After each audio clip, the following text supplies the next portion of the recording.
কোন পাখি? টুসকন্যা। পর্ব ৩। তারেক শিকদার হুইল চেয়ারে বসে রইছে। আনায়া ভার্সিটির জন্য তৈরি হয়ে বাবাকে এখন নিজ হাতে খাইয়ে দিচ্ছে। অন্যদিকে ইনাও স্কুল ইউনিফর্ম পরে একদম ফিটফাট হয়ে ডাইনিং টেবিলে খাবার খাচ্ছে। অন্যদিকে ফরিদা ঘর বাড়ি গোছানোর টুকটাক কাজ করে নিচ্ছে। এমনিতেই দুই বোন সবসময় বাড়িঘর একদম পরিষ্কার আর ফিটফাট রাখে, তবুও ফরিদা যখনই এই বাড়িতে আসে তখনই তার কাজ হলো কিছু না কিছু একটা করবেই। এবারও তার ব্যতিক্রম হলো না।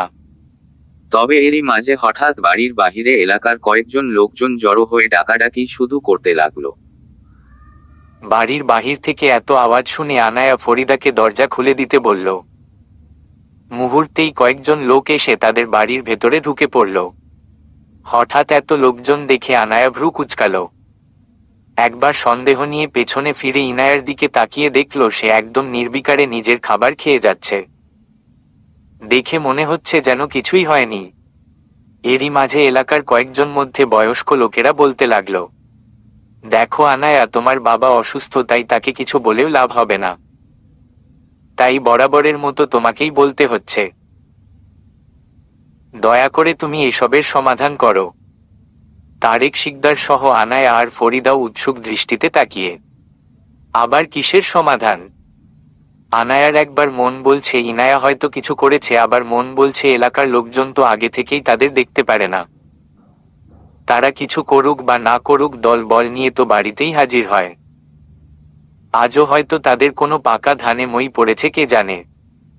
আনায়া বিষয়গুলো নিয়ে বিরক্ত, তবে সম্পূর্ণ স্বাভাবিক থেকেই ভদ্রতার সহিতে বলতে লাগল, চাচা কি হয়েছে? একটু খুলে বলবেন প্লিজ। কি হয়েছে কি হয়নি সেটা বলো। তোমার এই আদরের বোনকে সামলাও, ওর কর্মকাণ্ডের জন্য তো এলাকায় টিকতে পারছি না। আনায়া ভ্রু কুঁচকে ইনায়ার দিকে তাকালো। মনে মনে যা ভেবেছিল, নিশ্চিত কিছু একটা গন্ডগোল করে এসেছে। অথচ হাবভাবে মনে হচ্ছে বেচারি ভাজা মাছ উল্টে খেতে জানে না। পায়ের আগা থেকে চুলের গোড়া পর্যন্ত ধোয়া দুধে ধোয়া তুলসী পাতা। আনায়া নিজের কণ্ঠস্বর গম্ভীর করে ইনাকে ডাকল। ইরা, এদিকে আয় বলছি। এনারা সব কি বলছে? আবার কি করেছিস তুই? আপু, খাবারটা কি শেষ করে যাব নাকি? এখনই আয়। ইনায়া আধখানা রুটিটা রেখে হাত ধুয়ে বোনের কাছে এসে দাঁড়ালো। বিস্তৃত এক মুচকি হেসে বলল, বলো আপু, কি বলবে? কি বলবো মানে, কি করেছিস তুই? এনারা বাড়িতে তোর নামে নালিশ কেন নিয়ে এসেছে? ইনায়া নির্বিকারভাবে বলতে লাগল, তা আমি কি করে জানবো? মানুষরে পেছনে লাগা ছাড়া এনাদের কোনো কাজকর্ম আছে নাকি? ইরা, বেশি হয়ে যাচ্ছে কিন্তু এনারা সবাই তোর বয়সে অনেক বড়। তো বড় হয়েছে দেখে কি তারা কোনো অন্যায় কিংবা ভুল করতে পারবে না নাকি? আর এমনিতেও তুমি আমার কথা এখন শুনবে না। যা বলবো তাই তোমার কাছে ভুল মনে হবে, তুমি বরং এনাদের কাছেই শোনো তারা এখানে কেন এসেছে। আনায়া কিছু বলতে যাবে তার আগেই সেই লোকদের মাঝে একজন বলতে লাগলো, ঠিকই বলেছে ও, ওকে আর কিছু বলতে হবে না, যা বলার আমরাই বলছি। এরপর আর কি, কাল বিকেলে ঘটা সব ঘটনা আনাকে লোকজন মিলে শোনাতে লাগলো। তবে পুরো ঘটনাতেই সব দোষ ইনাকে দিতে লাগলো। এ আর নতুন কি? এই জন্য ইনায়া এসবে পাত্তা দেয় না। অন্যায়ের প্রতিবাদ করলেও ঘুরে ফিরে সব দোষ ইনায়াকেই দেওয়া হবে। আপাতত এলাকাবাসীর নালিশ কিছুটা এরকম, আনায়া তুমি তোমার বোনকে সামলাও, না হলে এই মেয়ে নিজে তো পুরোপুরি বিগড়ে গিয়েছে, এখন আমাদের মহল্লার ছেলে মেয়েগুলোকেও বিগড়ে দিচ্ছে। তুমিই বলো, ওর মতো আমাদের এলাকার আর কোনো মেয়ে আছে নাকি যে মাস্তানদের মতো অতগুলো ছেলে সঙ্গ নিয়ে ঘুরে বেড়ায়? আমাদের তো মাথাতেই ঢোকে না তোমার মতো মেয়ের একই মায়ের পেটের বোন অমন হয় কি করে। তখনই ইনায়া তাচ্ছিল্যের হাসি হেসে বলতে লাগলো, তো আপনার কি ভেবেছিলেন আমার বোনের মতো আমিও ভোলা ভালা সুশীল মেয়ে হব, যাতে আপনারা আমাদের যখন ইচ্ছে তখন ধুয়ে যেতে পারেন? আর এমনিতেই কাল আমি কোনো অন্যায় কিছু করিনি যে আপনারা আমার বাড়িতে এভাবে দলবল নিয়ে নালিশ জানাতে হবে। আনায়া, আপু তুমি। আনায়া, ভালো করে বলছি, এই মেয়েকে সময় থাকতেই সামলাও। এমনিতেই বিগড়ে গিয়েছে, আর দুদিন পর আর একে হাতের কাছেও পাবে না। কোথায় কি করে বেড়াবে কে জানে, এমনিতেই সারাদিন জোয়ান জোয়ান ছেলে নিয়ে ঘুরে। এবার ফরিদা বলতে লাগলো, এই যে মিয়া, তুমি কেরা গো? এই বাড়ির মাইয়াদের চরিত্র নিয়ে কথা তোলো। আনায়া আপনাদের সম্মান দিয়ে বাড়িতে এখনো দাঁড়ায় থাকতে দিয়েছে দেখে যা ইচ্ছে তাই বলে যাচ্ছেন। তুমি কামের বেডি, চুপ থাকো। শিকদার বাড়ির মানুষ আদর যত্ন করে দেখে মুখে খই ফুটতে শুরু হয়েছে। খাও তো মানুষের বাড়ি কাম কইরা, কষ্ট কইরা কাম কইরা খাই, মাইনসের মতো হারাম খাইতে যাই না। ওই ফরিদা এবার কিন্তু বেশি। পরিস্থিতি খারাপ হচ্ছে বিধায় আনায়া কিছু বলবে তার আগেই ইনায়া বলতে লাগলো, ও চাচা, অন্যের মেয়ের চরিত্র নিয়ে কথা বলার আগে নিজের বাড়িতে খোঁজ নেন, অনেক কিছুই জানতে পারবেন। মানে কি বলতে চাও তুমি? আমার মেয়ে তোমার মতো নাকি? ইনায়া তাচ্ছিল্যের হাসি হেসে বলল, না না, আমার মতো হবে কেন? আমি তো ভালো না, এই জন্য অতগুলো ছেলে সঙ্গ নিয়ে ঘুরি। আপনার মেয়ে তো ভদ্রচিতভাবে প্রতিপালিত কোকিল কণ্ঠী সুশীল কন্যা। এজন্যই মনে হয় টিউশনির অলিগলির চিপায় চাপায় সর্বক্ষণ তার লীলাখেলা চলে, তাই না? আমি মাইয়া এত কিছু বুঝি না। বাহিরে বাহিরে সারাদিন ঘুরে বেড়াই, তো এই জন্য মাঝে মধ্যে এদিক ওদিক নজর চলে যায়, হিহি। ইনায়া কথা শেষ করে মুচকি মুচকি হাসতে লাগলে বোনের এমন কথাবার্তা শুনে আনায়া ওকে জোরে ধমক দেয়। তবে ইনায়ার মুখ থেকে হাসিখানা আর যায় না। অন্যদিকে ফরিদাও আঁচল দিয়ে মুখ ঢেকে মুচকি মুচকি হেসে চলেছে। তারেক শিকদার থম মেরে হুইল চেয়ারে বসা, আর আনোয়ার নিজের মেয়ের সম্পর্কে এসব শুনে সম্পূর্ণ হতবিহ্বল। আনোয়ার কিছু বলছে না বিধায় পাশ থেকে তার বয়সী আরো একজন ইনায়ার উদ্দেশ্যে বলতে লাগলো, এই মেয়ে চুপ কর।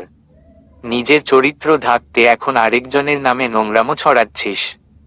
ওহ তাই নাকি চাচা? তারা আপনার মেয়ে, একটু জিজ্ঞেস করবেন। কয়েকদিন পর তাকে এত এত জুয়েলারি, ঘড়ি, জামা এসব কে দেয়? আপনি যে কিপটা তাতে মনে হয় না ওসব আপনি দেন?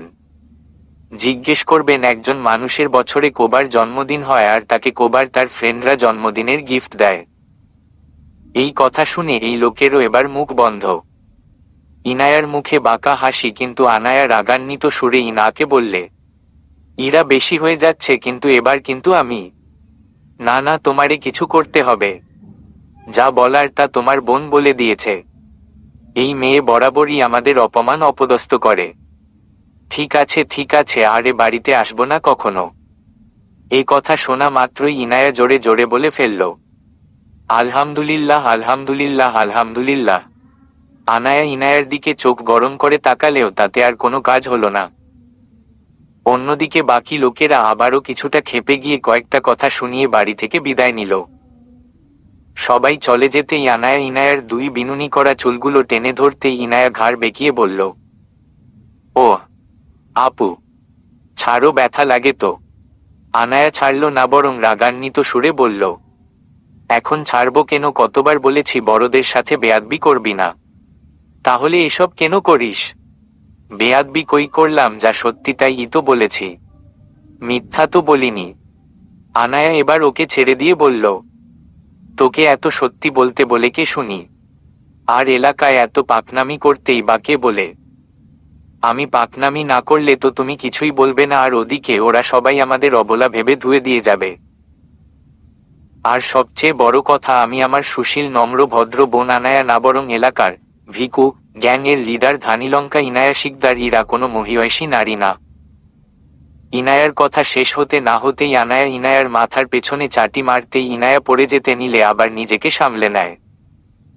দিন দিন বেশি খারাপ হয়ে যাচ্ছিস, এখন খাবারগুলো শেষ করে তাড়াতাড়ি স্কুলে যা। এবার লাস্ট ওয়ার্নিং দিচ্ছি, আবারও যদি তোর নামে কিছু শুনেছি তাহলে। আনায়ার কথাখানি শেষ হওয়ার আগেই ইনায়া বিড়বিড় করে বলল, ওয়ার্নিং তো তুমি প্রতিবারই দেও। আনায়া কথাটুকু শুনতে পেয়ে ধমক দিল, আনায়া, সরি আপু। আচ্ছা আপু, শোনো না। কি? অনেকখানি তো খেয়ে নিয়েছি, বাকিটা না খেলে হয় না? হবে না কেন? অবশ্যই হবে। তুই খাবার শেষ না করে স্কুলে গেলে আমি তোকে ঝাড়ু দিয়ে পেটাবো। মুহূর্তেই ইনায়ার হাসজ্জ্বল মুখখানা চুপসে গেল, আর আনায়া বলতে লাগলো, মানুষ আর হতে পারলি না জীবনে? ভার্সিটিতে ঢুকতেই একঝাঁক বন্ধুর মেলা এসে আনায়াকে ঘিরে ধরল। আনায়ার এতগুলা ফ্রেন্ডদের মাঝে একবারে ক্লোজ তেমন কেউ নেই যাকে আনায়া নিজের সব বিষয় শেয়ার করে। তবে প্রত্যেকটা বন্ধু বান্ধবী তার প্রিয়। তাদের গ্রুপটা মূলত 7 জনের। আনায়া বাদে এই গ্রুপে 3 জন মেয়ে আর 2 জন রয়েছে। আলো আর সাবা দুজনই উচ্চবিত্ত পরিবারের মেয়ে আর শিখা উচ্চ মধ্যবিত্ত পরিবারের। তবে এসব নিয়ে কারো তেমন অহংকার না থাকলেও সাবার মাঝে প্রায় এসব নিয়ে অহংকার করতে দেখা যায়।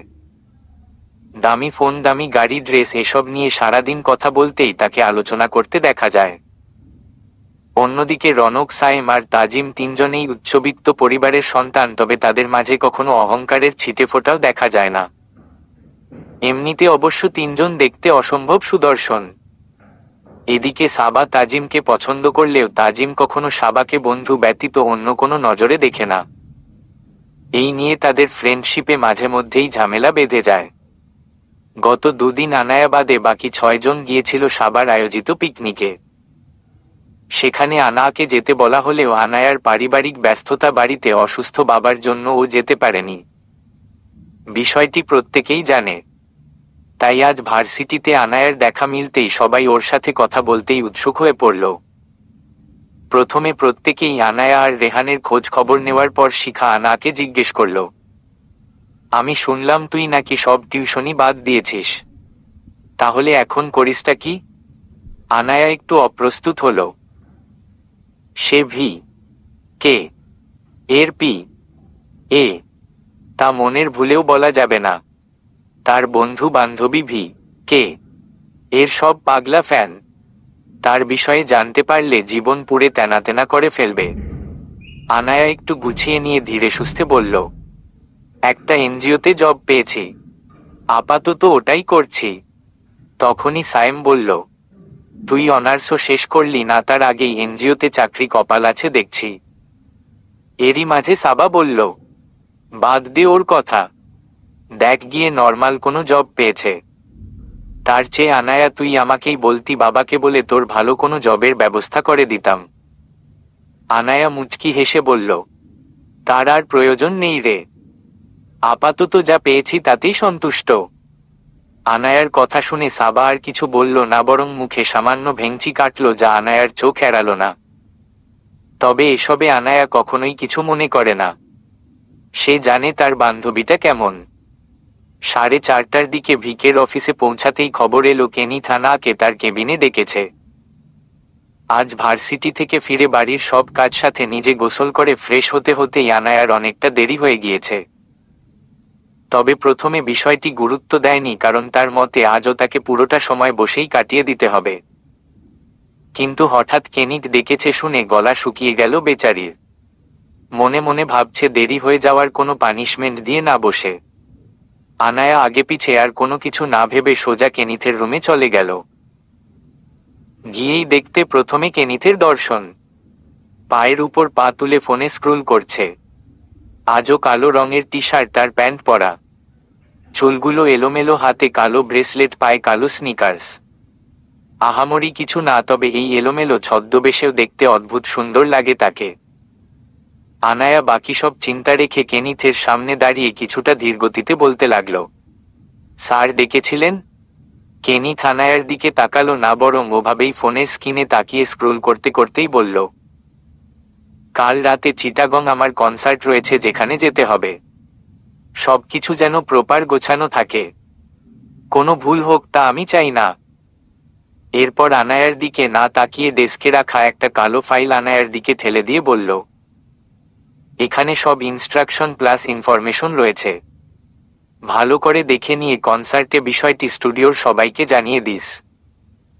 আপাতত সবকিছু তো ঠিকই ছিল, কিন্তু সর্বশেষে একটি শব্দে আনায়া চমকে উঠল। হঠাৎ কেনিথের কাছ থেকে তুই সম্বোধনটি প্রচণ্ড অপ্রস্তুতকর লাগল। তবে আনায়া নিজেকে সামনে ফাইলটা হাতে নিয়ে বলল, ওকে স্যার। এরপর আনায়া সেখান থেকে উল্টো ঘুরে ফিরতে লাগলেই পেছনে থেকে কেনিথের আবারও ভারিক্কি কণ্ঠস্বর শোনা গেল, এখানে কে কখন আসবে যাবে তাতে আমার কোনো আগ্রহ নেই, তবে আমি যখন যাকে ডাকবো তাকে তখনই যেন আমার সামনে পাই। আনায়া বিস্মিত হয়ে পিছন ফিরে তাকাতেই কেনিথের তীক্ষ্ণ চোখে চোখ পড়ল তার। মুহূর্তেই আতঙ্কে গায়ে শিহরণ বয়ে গেল। আনায়া বুঝতে পারে না এই লোকটা কথা বার্তা এত কম বলে, অথচ এক একটা কথার মাঝেই যেন পারমাণবিক বোমার বিস্ফোরণও ঘটায়। আনায়া মাথাখানি হালাত কাত করেই রুম থেকে বেরিয়ে আসতে লাগল। তবে তার চোখে এখনো কেনিথের স্তব্ধ চোখ জোড়াই ভাসছে। সাধারণ মানুষের চোখের মনি নাকি নীল, বাদামি, কালো, আরো কত কিছু হয়, কিন্তু এই লোকের চোখ এমন রক্ত লাল কেন কে জানে। যদিও সেটা খুবই মৃদু, তবে আনায়ার কাছে তা তার কলিজা কাঁপানোর জন্যই যথেষ্ট। আজও মাঠের মধ্যে এসে জড়ো হয়েছে গতকালকের সেই কলেজ পড়ুয়া ছেলের সাথে ইনায়ার ভিকু গ্যাং। তবে আজ ভিকু গ্যাংয়ের সাথে এলাকার ছোট বড় আরো অনেক ছেলে মেয়ে রয়েছে। তাদের সবার দাবি তাদের মাঠে তারা খেলতে পারবে না। শুধু শহরের সেই সব ছেলেদের জন্য এটা কিছুতেই হতে দেওয়া যাবে না। কলেজের ছেলেদের মাঝে রোহানও রয়েছে। তার মুখে আজ হাসি বিরাজ করছে। সকালে ফোন করে ভাইয়ের খবর নিয়ে জেনেছে তার ভাই রেহান আগের চেয়ে অনেকটাই সুস্থ। সে আর তার বাবার সাথে গোপনে ভিডিও কলে কথাও বলেছে। তবে তার মায়ের সাথে কথা হয়েছে অডিও কলে। ছেলের এমন অবস্থার কথা জানানো কোনো পক্ষেই সম্ভব নয়। এমনিতেই হার্টের রুগী। বর্তমানে তার মা জানে তার ছেলে ভীষণ ব্যস্ত, যে কারণে এক সপ্তাহ তার সাথে কোনো কথাবার্তা হবে না। এক প্রকার ফোন ছাড়াই থাকতে হবে। আর তিনি তাই বিশ্বাস করেই বসে রয়েছেন। মাঝে মধ্যে তার স্বামী আর ছোট ছেলের কথায় সন্দেহ হলেও তার কিছু করার থাকে না। এমনিতে যুগ হিসেবে তিনি প্রযুক্তির সাথে তেমনভাবে সম্পৃক্ত নন। ঘরোয়া জীবনযাপনই তার পছন্দ। বর্তমানে এখানে আসার উদ্দেশ্য তার বন্ধুরাই। এবারও তাকে জোর করেই নিয়ে এসেছে। একটা সময় পর দুই পক্ষের বর্ষর কথা কাটাকাটি হওয়ার পর তা থেমে যায় এবং তাদের সমঝোতা হয় যে সপ্তাহে 3 দিন কলেজের ছেলেরা আর 4 দিন এলাকার ছেলে মেয়েরা খেলবে। তবে এই দিন ছাড়া সব দিনগুলোতেই প্রত্যেকেই মাঠে আসতে পারে। সেক্ষেত্রে কোনো পক্ষরই তাতে বাধা দেওয়া যাবে না, তেমনি কারো খেলাতে কোনো সমস্যাও করা যাবে না। কথা মতো আজ কলেজের ছেলেরা খেলবে আর এলাকার ছেলে মেয়েরা চাইলে তাদের দর্শক হতে পারে। আর ঠিক এমনটাই হলো। দুই পক্ষের মধ্যে আর কোনো ঝামেলা রইল। এই ডিসিশনের প্ল্যানটা অনেকটা ইনায়া নিজেই দেয়, যে কারণে খেলা শেষে রোহান ইনায়ার কাছে এসে বলতে থাকে, হেই পিচ্ছি, তোমার মাথায় তো অনেক বুদ্ধি। আনায়া রোহানের কথা শুনে বিরক্ত হলো, তাই চোখ ছোট ছোট করে বলল, তা আপনি কি 80 বছরের বুড়ো যে আমাকে পিচ্ছি পিচ্ছি করছেন? আমার থেকে কতই বা বড় হবেন, তাহলে পিচ্ছি পিচ্ছি করেন কেন? রোহান হেসে বলল, আচ্ছা ঠিক আছে, আর পিচ্ছি বলবো না।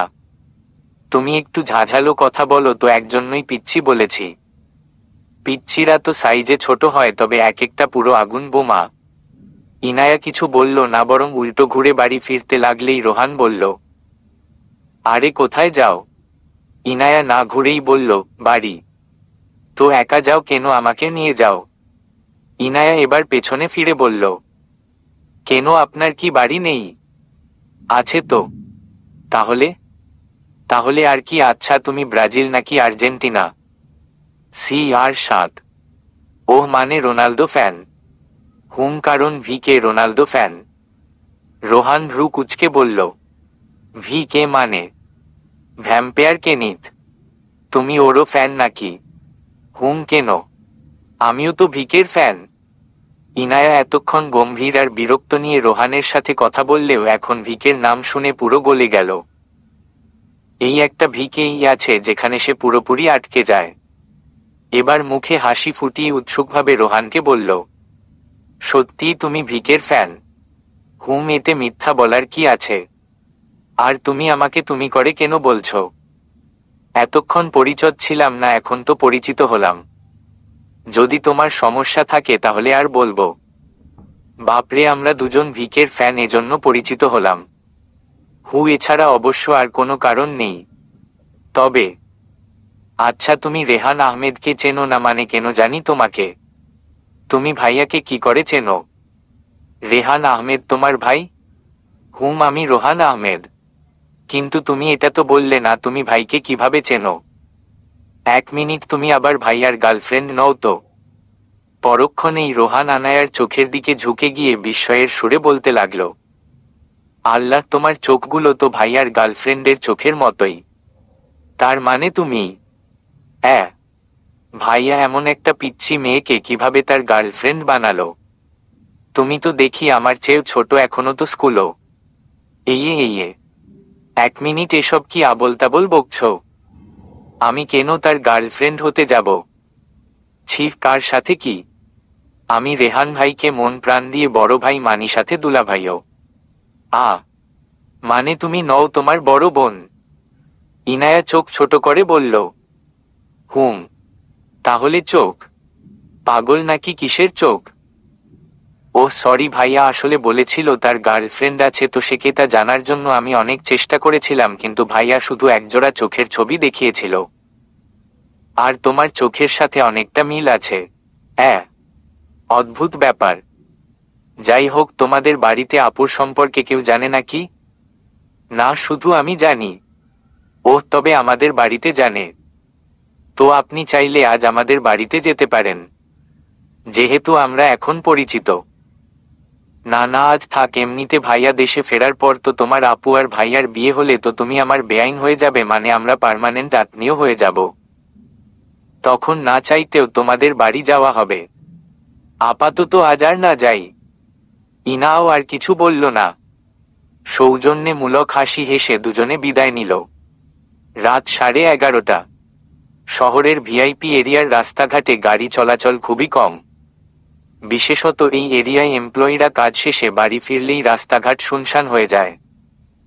রাতের বেলায় এখানে প্রাইভেট কার ছাড়া অন্য কিছু পাওয়াটাও অসম্ভব বিষয়ের মতো।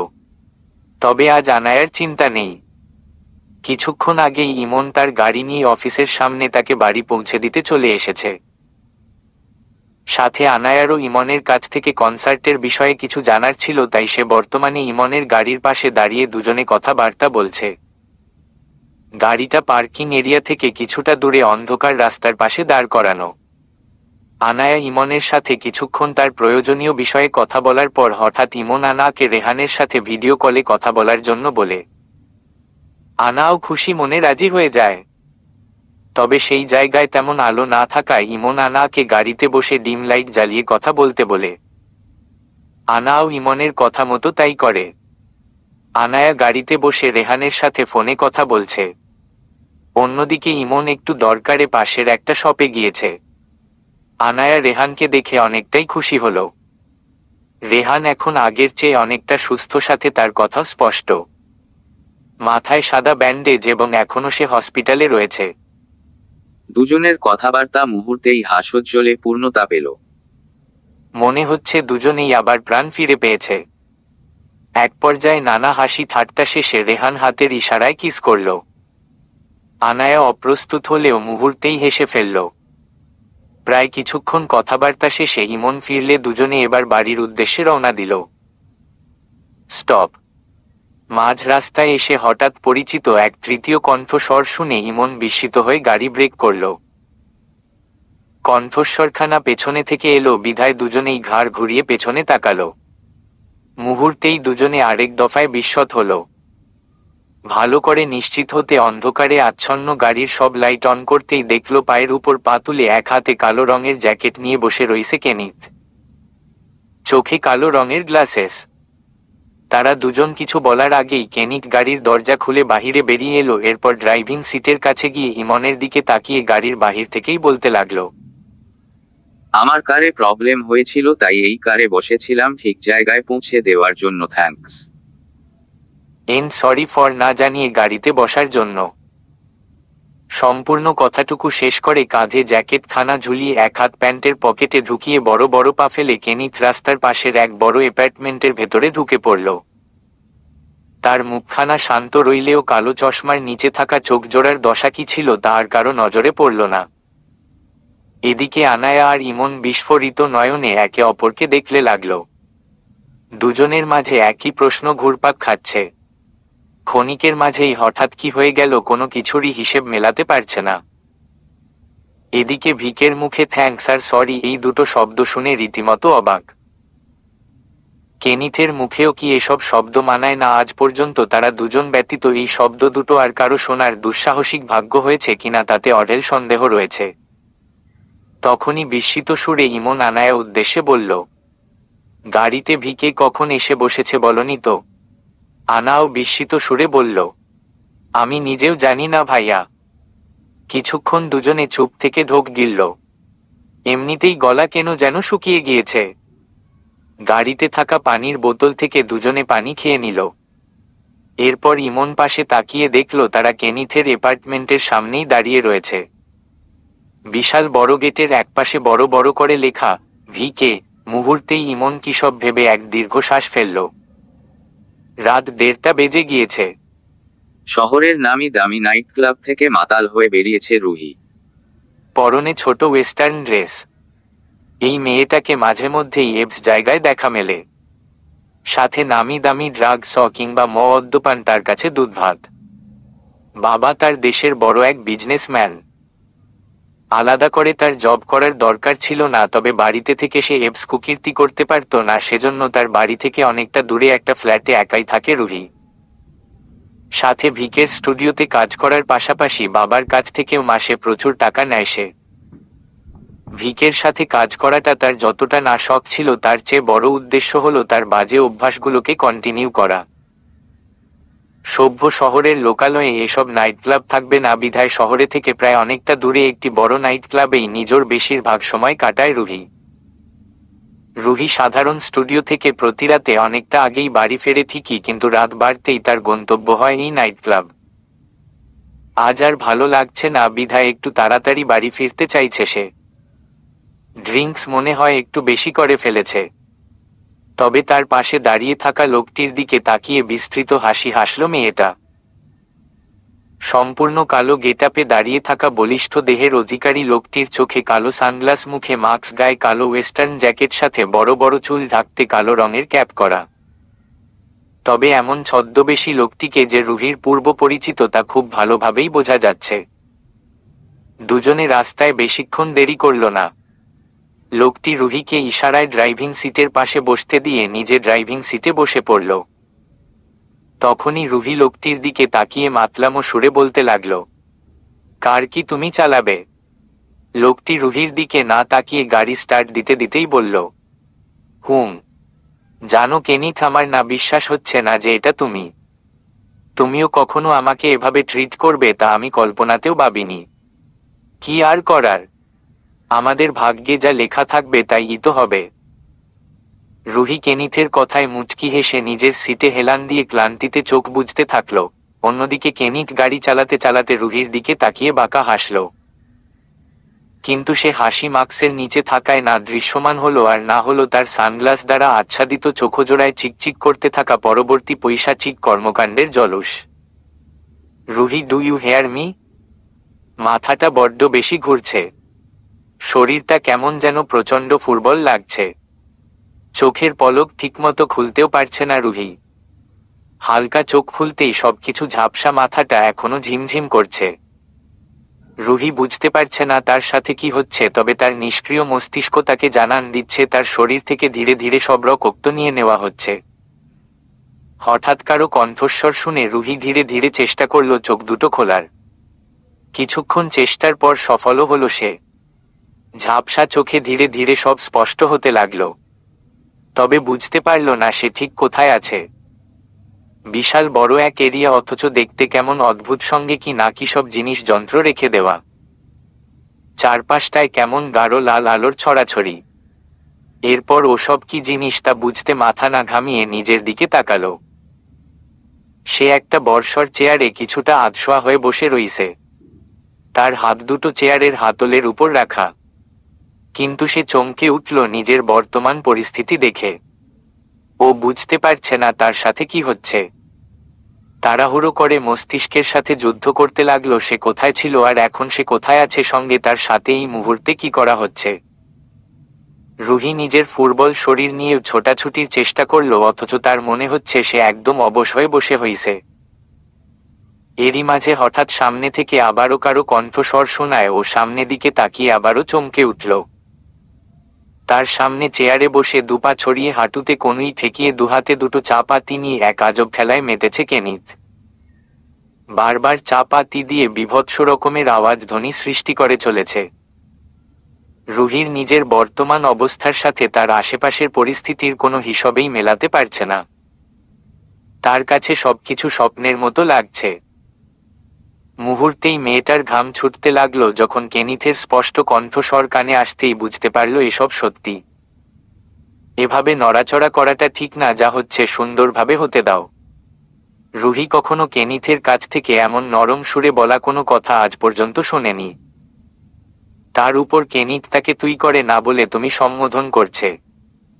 এছাড়া কেনিথের মুখের বাঁকা হাসিটা যেন পুরো সিচুয়েশনটাকে আরো লোমহর্ষক করে তুলেছে। সঙ্গে যে রুহি কেনিথের সামান্য সংস্পর্শে আসার জন্য কত শত তপস্যা করতে রাজি থাকত, সেই মেয়েই আজ কেনিথের খোলা বুক বলিষ্ঠ দেহ দেখেও সামান্য আকৃষ্ট হচ্ছে না, বরং তার মাঝে তীব্র ভয় আতঙ্কের অনুভূতি জাগ্রত হচ্ছে। কেনিথের পরনে শুধু একটা কালো ট্রাউজার, সঙ্গে মাথার চুলগুলো এলোমেলো হয়ে মুখের সামনে পড়ে রইছে। কিন্তু কেনিথ তার সাথে এসব কেন করতে চাইছে, আর ওর হাতে ওসব অস্ত্র কেন? ওগুলো দিয়ে ও কি করবে? রুহির নেশালো মস্তিষ্কটাও এখন ভয়ঙ্কর দুশ্চিন্তায় নিষ্ক্রিয় হয়ে যাচ্ছে। রুহি কাঁপা কাঁপা কণ্ঠে বলল, এসব কি করছো কেনিথ? আমি তো নাইট ক্লাবে ছিলাম। তাহলে এটা কোন জায়গা? আমার সাথে এসব কি করছো তুমি? কেন এসব করছো? রুহির কাদো কাদো কণ্ঠ স্বরে বলা প্রশ্নগুলো শুনে কেনিথ কপালটা মৃদু কুঁচকিয়ে মিথ্যে বিরক্তির সুরে বলল, উফ, এত প্রশ্ন কেউ একসাথে করে নাকি? তবে জানতে চাইছো যেহেতু তাই বলছি। কেনিথ কথা শেষ করে সোজা হয়ে রুহির দিকে তাকিয়ে মুচকি হাসল। এরপর শিরদাঁড়া সোজা করে বসে চাপাতি দুটোর উল্টো পিঠ দিয়ে চুলে ব্যাগ ব্রাশ করল। তারপর পায়ের উপর পা তুলে চেয়ারে হেলান দিয়ে বলতে লাগলো, এটা হলো আমার সাম্রাজ্য, আর তুমি হলে এখানকার নতুন অতিথি। আর তোমার সাথে যা হচ্ছে তা হলো তোমার প্রাপ্য। আমি তোমার প্রাপ্যই তোমাকে বুঝিয়ে দিচ্ছি। কথা শেষ করেই কেনিথ শিরদাঁড়া সোজা করে বসে রুহির দিকে তাকিয়ে আবারও মুচকি হাসল। অন্যদিকে রুহির গলা শুকিয়ে কাটকাট হয়ে গিয়েছে। তার হাত পায়ে কোনো শক্ত রশির বাঁধন না থাকলে সে আজ সম্পূর্ণ নিস্তব্ধ অচল দেহে চেয়ারে পড়ে রয়েছে। শত চাইলেও না এখান থেকে নড়তে পারছে, আর না পালিয়ে চলে যাওয়ার পরিকল্পনাও তার মস্তিষ্ক ভাবতে পারছে। কারণ তার শরীরের সব শক্তিই এখন ধীরে ধীরে কেনিথ নিজের আয়ত্তে নিয়ে নিচ্ছে। মানুষের শরীরে রক্ত একটি অতি প্রয়োজনীয় উপাদান, সেখানে কেনিথ ব্যাগের পর ব্যাগ রক্ত রুহির শরীর থেকে সরানোর ব্যবস্থা করেছে।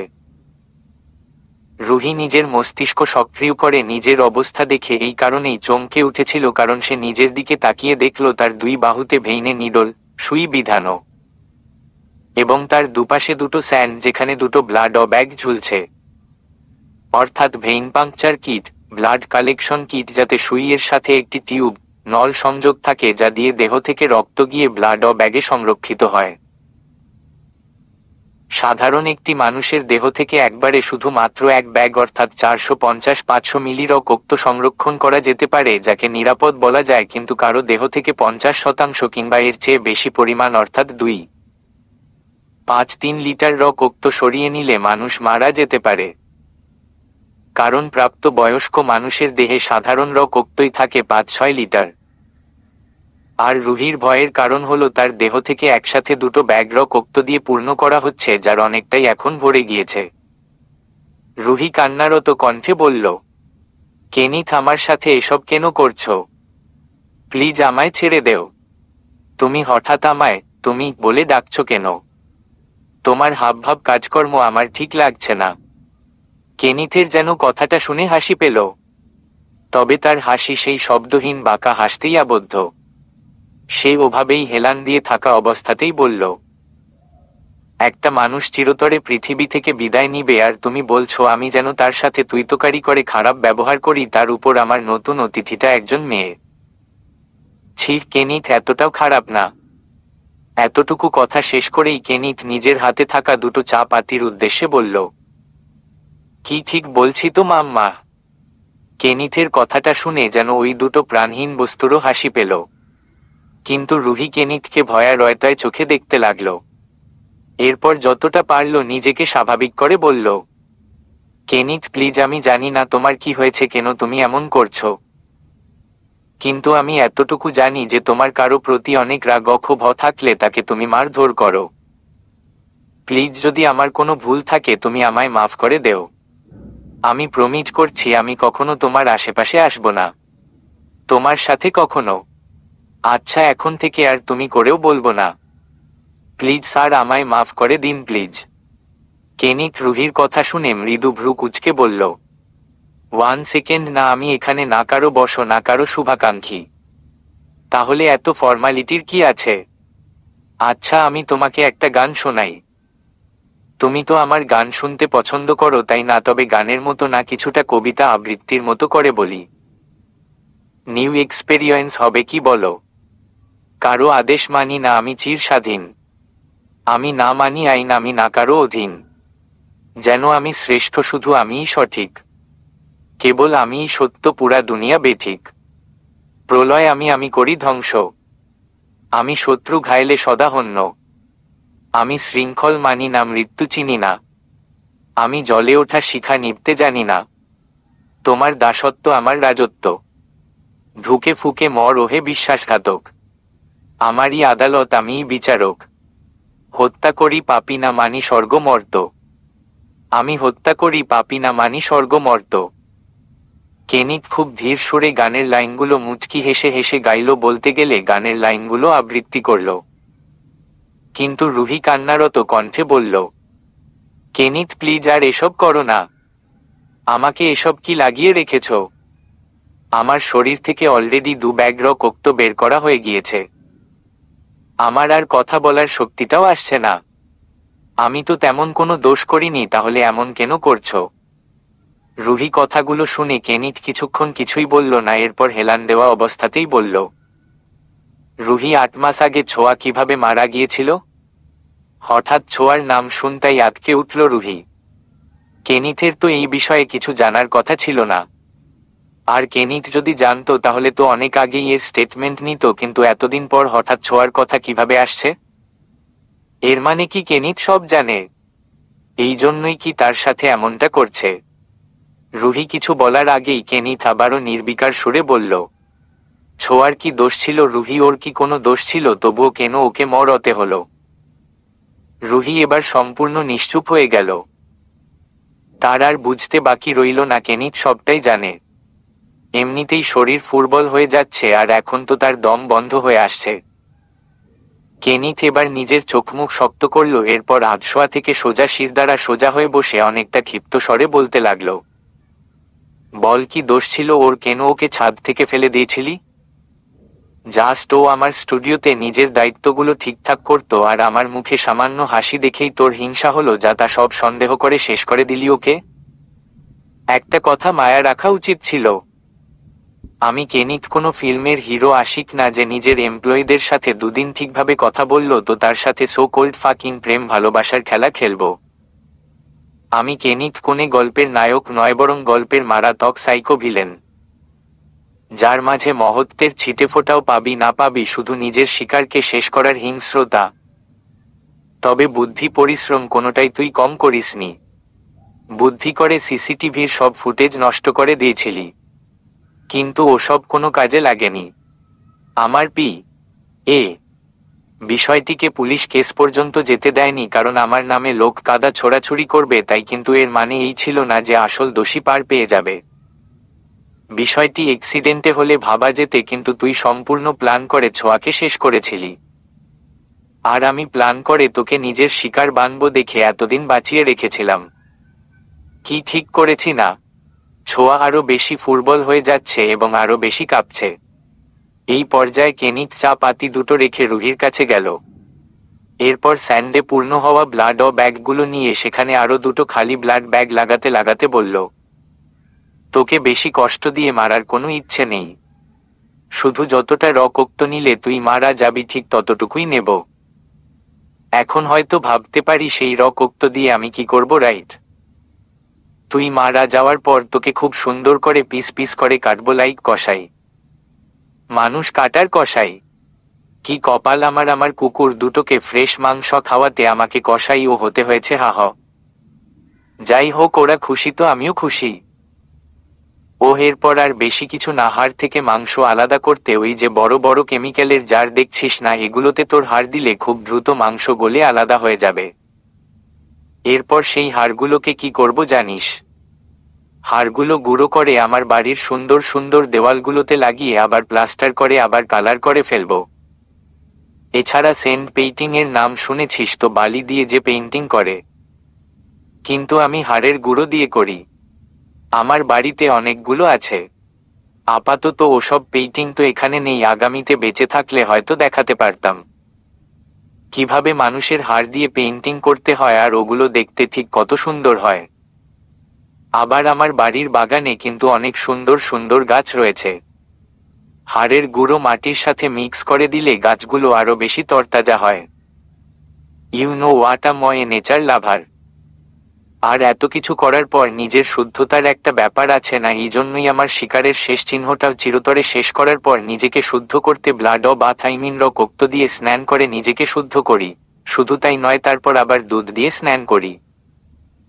দেন আমি আবারও হয়ে যাই সবার প্রিয় ড্যাশিং হ্যান্ডসাম পশার ভিকে। আমি শুধু নামেই ভ্যাম্পায়ার কেনিথ নয়, আমি সত্যিই একজন মানবরূপী ভ্যাম্পায়ার, যার জীবনে শুধু রতের নেশা, রতের খেলা, শুধুই রক্ত।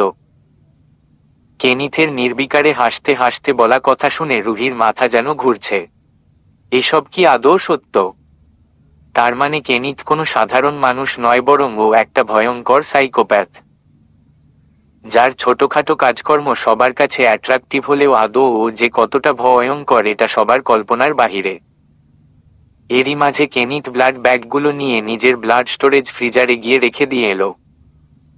এরপর আবারও রুহির সামনে এসে প্রশস্ত বুকে হাত গুজে গম্ভীর হয়ে বলল, তুই নিজের অপকর্ম ছাড়াও আরও একটা ভুল করেছিস। তুই আমার পার্সোনাল ব্লাডকে আঘাত করতে চেয়েছিস, আমার পার্সোনাল প্রপার্টিকে আঘাত করতে চেয়েছিস। ধরে নে, তারই মাসুল দিতে হচ্ছে তোকে। রুহি কেনিথের কথার কিছুই বুঝতে পারল না। মানুষ আবার কারো পার্সোনাল ব্লাডকে কিভাবে আঘাত করতে পারে? আর সেই বা এইরকম কাজ কবে করতে চেয়েছিল? হঠাৎ তার মনে আগ্রহ জাগলে খুব ছোট করেই বলল, মানে? কিন্তু কেনিথ ওর প্রশ্ন উত্তর না দিয়ে বলল, প্রয়োজনের চেয়ে অনেক বেশি বলে ফেলেছি আজ, আর তুইও বেশি জেনে গিয়েছিস। আপাতত এতটুকুই থাক, ওপারে গিয়ে ভালো থাকিস, গুড বাই বেবস। রুহি আর কিছুই বলল না। শরীর থেকে অনেকটা রক্ত করে নেওয়া হয়েছে। কেনিথ আবারও 2 ব্যাগ রক্ত পূর্ণ হলে সেগুলো নিয়ে ব্লাড অফ ফ্রিজারে রেখে এসে আবারও 2টো নতুন ব্যাগ এসে রুহির রক্ত নিতে লাগলো। এখন রুহির রক্ত স্বল্পতায় হেমোরাজিক শক, রক্তচাপের অভাব দেখা দিচ্ছে, আর হয়তো বেশিক্ষণ বাঁচার সম্ভাবনা নেই। একটা সময় পর তার মস্তিষ্ক কাজ করা বন্ধ করে দিচ্ছে। সাধারণ রক্তচাপ কমতে থাকলে মস্তিষ্কে পর্যাপ্ত অক্সিজেন পৌঁছাতে না পেরে মানুষ অচেতন হয়ে যায়। রুহিরও এমনটা হচ্ছে। ওর শরীর সর্বোচ্চ চেষ্টা করছে তার করুণ অবস্থা মোকাবেলা করার, কিন্তু পর্যাপ্ত রক্ত আর অক্সিজেন না থাকার কারণে তার দেহের অঙ্গগুলো বিকল হতে শুরু করেছে। রুহির দৃষ্টি শক্তি হ্রাস পাচ্ছে, সঙ্গে প্রচণ্ড শ্বাসকষ্ট হতে লাগলো। আর একটা সময় পর কেনিথের পৈশাচিক কর্মকাণ্ডের শিকার হয়ে তাকে নিজের প্রাণও দিতে হলো। বড়সড় এক বুচার টেবিল, মাংস কাটার জন্য বিশেষভাবে তৈরি টেবিলের উপর পড়ে রইছে রুহির প্রাণহীন দেহখানা। পাশে আরেকটি ছোট টেবিলের উপর রাখা ক্লে skinning serrated boning chocolate carve knife সহ নানা রকমের অস্ত্র, ছুরি। এই সব কিছুর ব্যবহারে অত্যন্ত পারদর্শী কেনিথ। কোনোটার কি বৈশিষ্ট্য তাও কেনিথের পরিপূর্ণভাবে জানা। কেনিথের ঊর্ধ্বাঙ্গ উন্মুক্ত শরীরের উপর শুধু একটা লেদার এপ্রন পরা, 2 হাতে 2টো গ্লাভস পরা, আর এতেই শুরু করে দিয়েছে তার পৈশাচি খেলা। একে একে রুহির দেহ থেকে যতটা পারল সুন্দরভাবে মাংস কেটে নিচ্ছে। প্রায় অনেক খাটাখাটুনির পর যখন তার এই কাজের প্রথম ধাপটা সুন্দরভাবে সমাপ্ত হলো, তখন সে দ্বিতীয় ধাপের জন্য প্রস্তুতি নিতে লাগলো। এবার কেনিথ নিজের ড্রেস আপ অনেকটা পরিবর্তন করল। পরনে তার কেমিক্যাল রেসিস্ট্যান্ট এপ্রন যা ক্ষতিকর কেমিক্যাল থেকে দেহকে রক্ষা করে, চোখে গগলস পরা যা কেমিক্যালের স্প্ল্যাশ বা ধোঁয়া থেকে রক্ষা করে, এছাড়া ফেস শিল্ড, রেসপিরেটরসও পরিধান করে সুদক্ষ কেমিস্টে রূপান্তরিত হলো। এরপর রুহির অবশিষ্ট মাংসযুক্ত হাড়গুলো নিয়ে চলে গেল তার পরবর্তী প্রক্রিয়া কেমিক্যাল ডিসলভিং, যার অর্থ হলো ক্ষতিকর কেমিক্যাল দিয়ে মাংস গলিয়ে হাড় আলাদা করার প্রক্রিয়ার উদ্দেশ্যে। এই প্রক্রিয়ায় একাধিক কেমিক্যাল ব্যবহার করে মাংসের প্রোটিন ও টিস্যুগুলোকে আলাদা করে, যার ফলে হাড় আলাদা হয়ে যায়। এক্ষেত্রে কেনিথের পার্সোনাল হ্যাজার্ডাস মেটেরিয়াল স্টোরেজ কিংবা হ্যাজম্যাট স্টোরেজ, যেখানে নানান বিপজ্জনক ক্ষতিকর কেমিক্যালের নিয়ে কাজ করা হয়। সেখানে নানান কেমিক্যালের মাঝে প্রয়োজন অনুযায়ী সবচেয়ে বেশি ব্যবহার করে থাকে সোডিয়াম হাইড্রোক্সাইড এবং সালফিউরিক অ্যাসিড, কারণ উভয়ই অত্যন্ত বিপজ্জনক ও প্রচণ্ড শক্তিশালী, যা দ্রুত প্রোটিনের সাথে প্রতিক্রিয়া করে এবং টিস্যুগুলিকে দ্রবীভূত করতে পারে, অর্থাৎ মাংস গলাতে সাহায্য করে। তবে সোডিয়াম হাইড্রোক্সাইডের ব্যবহারে মাংস গলানোর প্রক্রিয়া দ্রুত এবং কার্যকর বেশি হয়ে থাকে। এছাড়া তার এই ল্যাবে এসব কর্মকাণ্ডের জন্য নাইট্রিক অ্যাসিড, পটাশিয়াম হাইড্রোক্সাইড, প্যারাফর্মালডিহাইড ইত্যাদি প্রয়োজন অনুসারে ব্যবহার করে থাকে। কেনিথ মূলত মাংসযুক্ত হাড়গুলো নিয়ে দীর্ঘ সময় প্রক্রিয়ায় এসব কেমিক্যালে ডুবিয়ে হাড়গুলো বের করো। এরপর সেসব হাড় গুঁড়ো কিংবা প্রক্রিয়াধীন করতে নেক্রোপসি, মর্টাল এন্ড পেস্টল, বোন গ্রাইন্ডার, ম্যাশিং মেশিন সহ আরও বেশ কিছু ইনস্ট্রুমেন্টস ব্যবহার করে থাকে। এরপর সেসব হাড়ের গুঁড়ো দিয়ে দেওয়াল, ক্যানভাস সহ আরও বিভিন্ন জায়গায় কেনিথ পেইন্টিং কিংবা প্লাস্টার করে রং দিয়ে থাকে, যাতে তার কুকর্মের কোনো সুনির্দিষ্ট চিহ্ন আর অবশিষ্ট থাকে না। এক্ষেত্রে কেনিথের একটি প্রিয় পেইন্টিং পদ্ধতি হল ফ্রেস্কো। তবে ফ্রেস্কো সাধারণত প্রাচীন কৌশল, যেখানে সিমেন্ট বা প্লাস্টার সঙ্গে দেওয়াল পৃষ্ঠে তাজা রং ব্যবহার করা হয়, কিন্তু কেনিথ সিমেন্ট সঙ্গে হাড়ের গুঁড়ো ব্যবহার করে থাকে। তার এই বাড়ির বিশেষ অংশে একই সাথে স্লটার হাউজ বা অ্যাবাটরি, ল্যাবরেটরি, ব্লাড ব্যাংক, সোজা বাংলায় যাকে পৈশাচিক কর্মকাণ্ডের কার্যালয় বলা চলে, যেখানে কেনিথের পৈশাচিক কর্মকাণ্ডের জন্য সকল গুরুত্বপূর্ণ সুসজ্জিতভাবে সাজানো হয়েছে। মোটামুটি সব কাজ শেষ করে রুহির দেহ হতে নেওয়া ব্লাডগুলো আরও অনেকগুলো ব্লাড ব্যাগ এনে নিজের স্পেশাল বাথটাবটা পূর্ণ করল। যেহেতু একটি বাথটাব পূর্ণ হতে ক্ষেত্রবিশেষে 150-300 লিটার পানি লাগতে পারে, তাই শুধু একজনের ব্লাড দিয়ে কখনোই একটা বাথটাব পূর্ণ হবে না। সেজন্য কেনিথের ব্লাড স্টোরেজে আগে থেকেই অনেকগুলো করে ব্লাড ব্যাগ সংগ্রহ করা থাকে। তবে সেসব কেনিথ রুহির মতো করে নিজে সংগ্রহ করে না, বরং তার ক্ষমতার জোরে বিভিন্ন ব্লাড ব্যাংক থেকে সংগ্রহ করে নিয়ে আসে। এক্ষেত্রে কেনিথ প্রতিদিন কিংবা নিয়মিত কখনো রক্ত দিয়ে গোসল করে না, বরং যখনই এসব পৈশাচিক কর্মকাণ্ডে লিপ্ত হয় তখনই তাকে এভাবে রক্ত দিয়ে গোসল করতে দেখা যায়। কিন্তু তার এই উদ্ভট ইচ্ছে পূরণে তাকে যে কত শত মানুষের রক্তে নিজের গা ভাসাতে হয় তার সুনির্দিষ্ট কোনো হিসেব নেই। এমনিতেই কেনিথ সত্যিকারের কোনো রক্তপিপাসু ভ্যাম্পায়ার না হলেও সে একজন সুদক্ষ ও তীক্ষ্ণ বুদ্ধি সম্পন্ন সাইকোপ্যাথ, আর এজন্যই এসব কাজ সে মানসিক শান্তির জন্য করে থাকে। তবে একজন মানুষের হঠাৎ এতটা সাইকোপ্যাথে পরিণত হওয়া কোনো স্বাভাবিক বিষয় নয়, বরং এর পিছনেও রয়েছে এক অন্ধকার কালো অধ্যায়, যার স্বচক্ষে সাক্ষী হতে হয়েছিল কেনিথকে। আর আজ সেজন্যই কেনিথ আজ কোনো সাধারণ মানব নয়। এছাড়া কেনিথ শুধু রক্ত দিয়ে গোসল করেই ক্ষান্ত হয় না, বরং এরপর সে নানা লাক্সারিয়াস প্রসাধনী এবং দুধ দিয়ে গোসল করে নিজের সকল কাজের পরিসমাপ্তি ঘটায়। এই পুরো জায়গাটার আলাদা কোন পার্ট নেই। একটি বড় এরিয়া নানা অংশে গ্লাস দিয়ে পার্টিশন দেওয়া হয়েছে, যেখানে কেনিথ নানা ধরনের কাজ করে থাকে। তবে একপাশে একটি সুইমিং পুল রয়েছে, সেখানে কেনিথ নিজের সব কাজ শেষ করে বাড়ির অপর অংশে যেতে সুইমিং পুলে ঝাঁপ দেয়। এরপর এক দমে পানির নিচের এক ছোট্ট সুড়ঙ্গ পথ দিয়ে বাড়ির অন্য পাশের সুইমিং পুলে প্রবেশ করে। তারপর সেখান থেকে আরও কিছুক্ষণ পানিতে গা ভাসানোর পর সোজা চলে যায় নিজের রুমের ওয়াক ইন ক্লোজেট কিংবা ড্রেসিং রুমে, যেখানে নিজের পরিধানের জন্য সকল লাক্সারি প্রোডাক্ট সাজিয়ে রাখা হয়েছে। আজ সেখান থেকেই পছন্দমতো একটি টি শার্ট আর ট্রাউজার পরে নিল। এরপর তাতে তার খুব পছন্দের একটি পারফিউম, যা সে সচরাচর এসব কাজের শেষে কিংবা বাড়িতে থাকা অবস্থায় লাগিয়ে থাকে, সেটিই ব্যবহার করল। আর সেটি রক্তের গন্ধের মতো বা ধাতব ঘ্রাণযুক্ত পারফিউমকে সাধারণত মেটালিক নোটের পারফিউম বলা হয়। এমন পারফিউমগুলিতে লোহা বা তামার মতো ধাতব উপাদানের গন্ধ থাকে, যা কিছু ক্ষেত্রে রক্তের গন্ধের সাথে সামঞ্জস্যপূর্ণ মনে হতে পারে। কিছু বিশেষধর্মী পারফিউম ব্র্যান্ড এই ধরনের ঘ্রাণ তৈরি করে, তবে এগুলি খুব সাধারণ নয় এবং সাধারণত বিশেষ স্বাদের মানুষের জন্যই তৈরি হয়। আর সেসব ব্যক্তিদের মাঝে কেনিথ একজন। কেনিথ আয়নায় সামনে দাঁড়িয়ে চুলগুলো ঠিক করে পারফিউম দিয়ে কিছুটা শুকে নিয়ে আয়নায় নিজের দিকে তাকিয়ে বলতে লাগলো, বিশ্বাস ভাঙে কাছেরই মানুষ, ভালোবাসা কই, উড়ছে ফানুস, যুদ্ধে আমি এই নেশায় অনুভব, ফাটে উচ্ছ্বাসে জগদীশ্বরী মাতম, ঘৃণ্য আলিয়া পিশাচালয়, যে ডরে সেই মোড়ে এই আগুনের খেলায়, তাই কোক্তপিপাসু আমি হিং স্র হয় না আমি কালজয়ী মহাবীর, আমি ঘাতকের ভয় হবে শশীতের জয়, এই আগুন খেলায় রক্তযুদ্ধের নেশায়, ধুলোয় উড়িয়ে আগুন, আমিই কেনিথ আমিই কেনিথ, আমিই কোক্তপি পাশু কেনিথ। গানের লাইনগুলো আবারও ধীরগতিতে তাচ্ছিল্যের সুরে গেয়ে এক বাঁকা হাসি হাসল।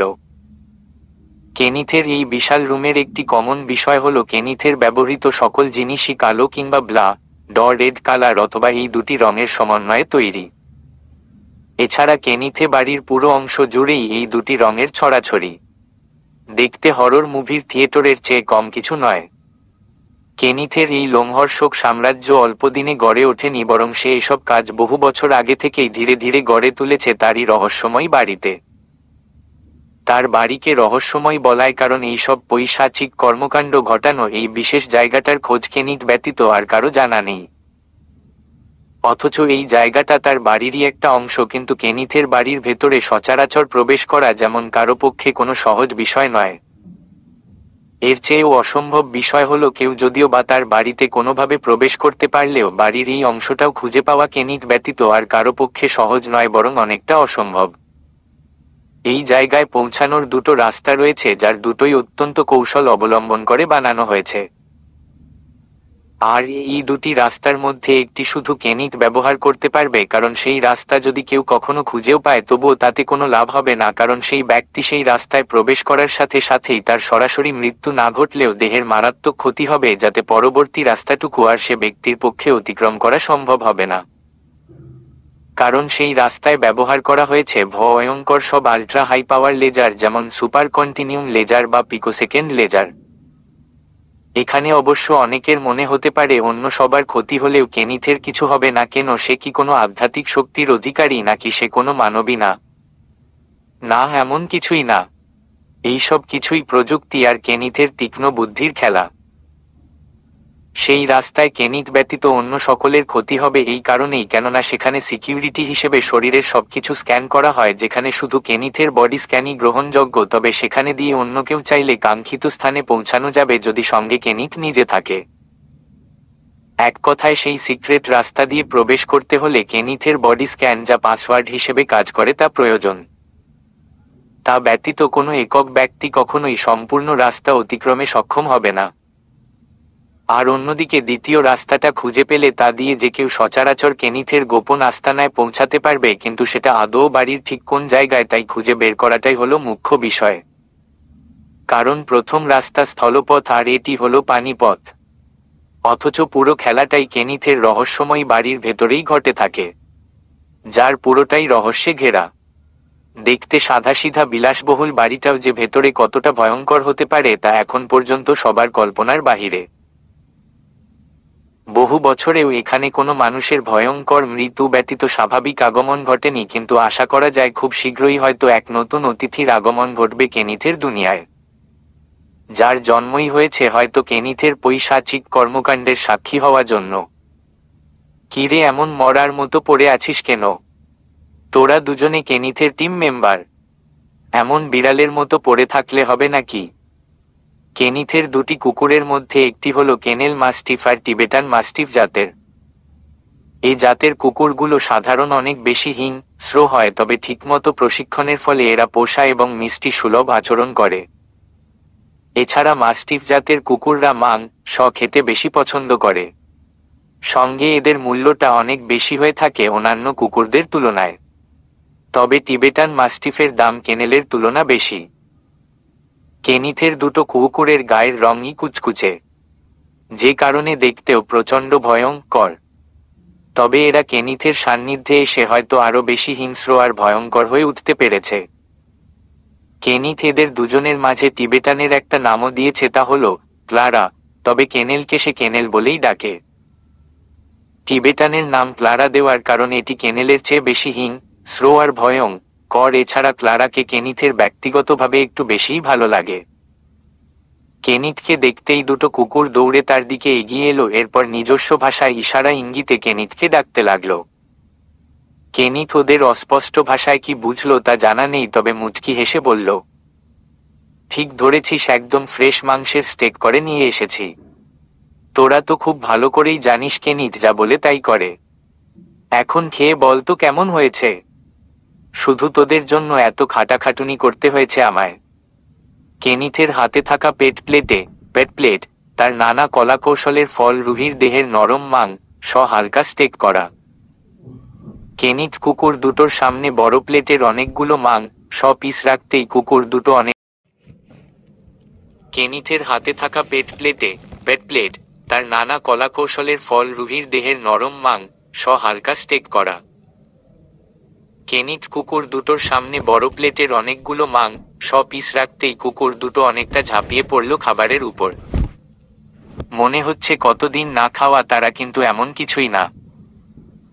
কেনিথ খুব যত্ন নিয়ে নিয়মিত তাদের খাবার রেঁধে খাওয়ায়। কিন্তু একই সঙ্গে কেনিথ ওদের যেভাবে প্রশিক্ষণ দিয়েছে তারই ফলাফল এখন ঘটছে। কুকুরগুলো খেতে খেতেই কেনিথ এক হাঁটু গ্যাড়ে অন্য হাঁটুতে এক হাত রেখে অন্য হাত দিয়ে দুটো কুকুরের মাথায় হাত বুলিয়ে দিতে দিতেই ক্লারার দিকে তাকিয়ে হালকা ভ্রু কুঁচকাল। ক্লারারে দেখে তার কিছুটা অসুস্থ মনে হচ্ছে। তখনই ক্লারাকে উদ্দেশ্য করে বলল, কিরে, তোর কিছু হয়েছে নাকি? কেনিথের কথা শুনে ক্লারা খাবার থামিয়ে কেনিথের দিকে তাকালো। কেনিথ ওর চোখ দেখে কি যে বুঝলো কে জানে, তবে বলতে লাগলো, তোকে ঠিক মনে হচ্ছে না। আজকে আর আমাদের সাথে যাওয়ার প্রয়োজন নেই। খাবার খেয়ে রেস্ট কর। এরপর কেনিথ উঠে দাঁড়িয়ে নিজের পরবর্তী কাজের উদ্দেশ্যের প্রস্তুতি নিতে লাগলো। এখনো ভোরের আলো ফুটতে অনেক দেরি, কিন্তু সে এখন বাইক রাইডিং এর জন্য বের হবে। কিন্তু সে একা নয়, বরং তার সাথে অনেক সময় কেনেল আর ক্লারাকে নিয়েও বের হয়। আজও তার এমনটাই ইচ্ছে থাকলেও ক্লারাকে আর নিয়ে যাওয়া হয়তো সম্ভব হবে না। আর কেনিথ ওর এই অবস্থায় নিয়েও যেতে চাইছে না। এরপর কুকুর দুটোর খাওয়া শেষ হতে হতে কেনিথ একদম ক্রুজার বাইক অ্যাটায়ার স্টাইলে সেজেগুজে বের হয়ে এলো। পরনে তার ব্ল্যাক কালারের ক্রুজার বুট, হাতে ক্রুজার গ্লাভস, মোটো ক্রস প্যান্ট, সাথে কালো আর সামান্য লাল কালারের মিশ্রণে তৈরি ক্রুজার জ্যাকেট, আর হাতে লাল কালো ফুল কভারেজ হেলমেট। কেনিথ এসে ক্লারাকে শুইয়ে দিয়ে মাথায় কিছুক্ষণ হাত বুলিয়ে দিল। এরপর কেনেলের শেকলটা খুলে দিয়ে কেনেলকে নিয়ে বেরিয়ে পড়ল বাইক রাইডিং এর উদ্দেশ্যে। কেনিথ বাইক রাইডিং কিংবা ক্রুজিং করতে রাতের বেলা কিংবা অন্ধকারটাকেই বেশি পছন্দ করে। এছাড়া তার সব কাজকর্ম রাতের বেলাতেই হয়ে থাকে। অফিস ব্যতীত দিনের আলোয় তার ছায়া মেলাটাও দুষ্কর। যে আধারে শয়তানের বসবাস, সেই আধারেই শুধু মেলে তার আভাস। মৃদু বৃষ্টিতে ভেজা ঘুরঘটে অন্ধকার রাত, নির্জন এলাকার হালকা বৃষ্টিতে ভিজে থাকা নির্জন পাকা রাস্তা। কেনিথের বাড়িটা বর্তমানে বিশাল পাকা রাস্তা পেরিয়ে জঙ্গলের ভেতরে অবস্থিত। আশেপাশের লোকজনের এই এরিয়ায় লোকজনের যাতায়াত খুবই কম, আর রাতের বেলায় এরিয়ার আশেপাশে কেউ আসার সাহসও করবে না। জায়গাটিকে নিয়ে প্রায় বেশ কিছু বছর ধরে মানুষজনদের মাঝে এক প্রকার ভয় ভীতি ছড়িয়ে গিয়েছে। এসব তখন থেকেই হচ্ছে যখন থেকে কেনিথ ওই বাড়িটাতে নিজের আস্তানা গড়ে তুলতে শুরু করছে। বিষয়টি এমন নয় যে কেউ কখনো কোনো অশরীর আত্মা কিংবা কেনিথের কোনো কুক ও দেখে ফেলেছে, আর তাদের মাঝে এক ভয়ভীতি বিশাল পরিধি আজ বিরাজ করছে। তারা এসব কোনো কিছুই নিজ চোখে কিংবা এসব ঘটনার সাক্ষী হয়নি, অথচ তাদের কুসংস্কারের যেন কোনো কমতি নেই। এসব অবশ্য সব কেনিথেরই তীক্ষ্ণ মস্তিষ্কের খেলার একটি ক্ষুদ্র অংশ। যেহেতু জায়গাটা অনেক নির্জন, আশেপাশে বিশাল বড় বড় গাছপালা আর জঙ্গলের মেলা। তবুও সেখানে এত বিশাল এক পাকা রাস্তা থাকতেও কেনিথ নিজ সুবিধার্থে তার লোক লাগিয়ে মানুষের মাঝে ক্ষুদ্র পরিসরে শুধু একটা ভয়ভীতির আভাস ছড়িয়েছিল, আর সেটাকে কেন্দ্র করে তার সাথেই সাধারণ মানুষেরা নানান গল্প আর আপন মনের যুক্তি সাজিয়ে বিষয়টিকে বাস্তবতায় রূপ দিয়েছে, সঙ্গে তাদের কুসংস্কারগুলোকে করেছে প্রশস্ত। এসব কেনিথের ভালো করেই জানা ছিল, তাই তার ছোট্ট গুটির চালেই তার রাস্তা পরিষ্কার। তবে এই কাজের জন্য তাকে তেমন কিছুই করতে হয়নি। যা করার সব কেনিথের সেই বিশ্বস্ত লোক, যাকে কেনিথ নিজের বাম হাত মনে করে, তাকে একটা নির্দেশ দিতেই তার সব কাজ হয়ে গিয়েছে। দিনের আলো ফুরাবার আগেই মানুষ এই এরিয়ার আশেপাশে ঘেঁষতেও তীব্র ভয় পায়, আর মাঝরাতে এই এরিয়ায় নামও হয়তো কেউ ভয় মুখে নেয় না। আর এই সুযোগকে কাজে লাগিয়ে এখন কেনিথের কাজকর্ম রাত দিন খুব আরামেই কেটে যাচ্ছে। তার কাজে বাধা দেওয়া তো দূরের কথা, ধারে কাছেও পৌঁছানোটাও বড় মুশকিল। আকাশ বেয়ে যখন ধীর গতিতে গুড়ি গুড়ি বৃষ্টি পড়ছে, ঠিক তখনই কেনিথ তার ব্ল্যাক আর সামান্য রেডের কম্বিনেশন কালার ডেকার্টি পানিগেলি V2 আর কেনেলকে নিয়ে বেরিয়ে পড়েছে। মুখে বর্ষর কালো রঙের ফুল কভারেজ হেলমেট। এখানে কেনেলকে নিয়ে আসার কারণ হলো প্রায় মাঝরাতের দিকে কেনিথ কুকুর দুটোকে স্প্রিন্টিং করানো। একদিকে কেনিথ ইচ্ছে মতো নিজের কার অথবা বাইক রাইডিং করতে থাকে, অন্যদিকে কুকুরগুলো তীব্র বেগে তার পেছনে দৌড়াতে থাকে। কুকুরদের জন্য এক প্রকার প্রশিক্ষণ বলা চলে এটাকে। তবে কেনিথের এমনটা করার কারণ হলো কুকুরগুলোকে আরো বেশি হিংস্র হিসেবে গড়ে তোলা। একদিকে ফুল স্পিডে কেনিথ বাইক রাইডিং করছে, অন্যদিকে কেনেল কেনিথের পেছনে পেছনে যতটা পারছে ততটা দৌড়াচ্ছে। তবে ফুল স্পিডে চলা বাইকের সাথে এসব কুকুর কখনোই তত দ্রুত গতিতে দৌড়াতে পারবে না, কারণ এরা অনেক বেশি বর্ষর শক্তিশালী ও ভারী হয়ে থাকে। এজন্য কেনিথ এসব কুকুরদের একটা নির্দিষ্ট পয়েন্ট ঠিক করে দেয়, আর তারা সেই পয়েন্টে পৌঁছানোর মধ্যেই কেনিথের টার্গেট অনুযায়ী সেই পুরো এরিয়া কয়েকবার ঘুরে আসে। এক কথায় রাতের বেলায় এভাবে মানুষ রূপী মারা টক সাইকোপ্যাথের আনন্দ মেলা জেগে ওঠে, যার কাছে একজন মানুষের চেয়েও তার কুকুরের গুরুত্ব শতগুণ বেশি। কেনিথের বাইকের স্পিড যত বাড়তে থাকে, তত বৃষ্টি ছিটেগুলো যেন আকাশ ঝেড়ে কাটার মতো কেনিথের উপর বিঁধতে থাকে।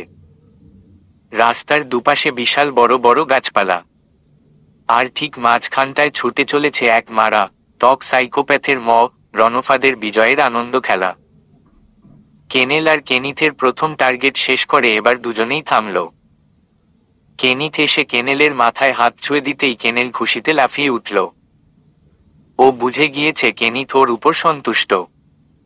একটা সময় পর কেনিথ নিজের হেলমেটটা খুলে গাড়িতে রেখে দুহাত ছড়িয়ে আকাশ বেয়ে তীব্র বেগে ঝরতে থাকা ঝিরিঝিরি বৃষ্টির দিকে মুখ করে কিছুক্ষণ চোখ বুজে রইল। মুহূর্তেই তার বড় বড় চুলগুলো আর মুখ ভিজে টইটম্বুর হয়ে গেল। অন্যদিকে কেনেলও বারবার নিজের শরীর ঝাড়া দিয়ে চুপসে চাওয়া শরীর ঠিক করতে ব্যস্ত। কিন্তু কেনিথকে এভাবে ভিজতে দেখে সে আর একবারও শরীর থেকে পানি ঝেড়ে ফেলল না।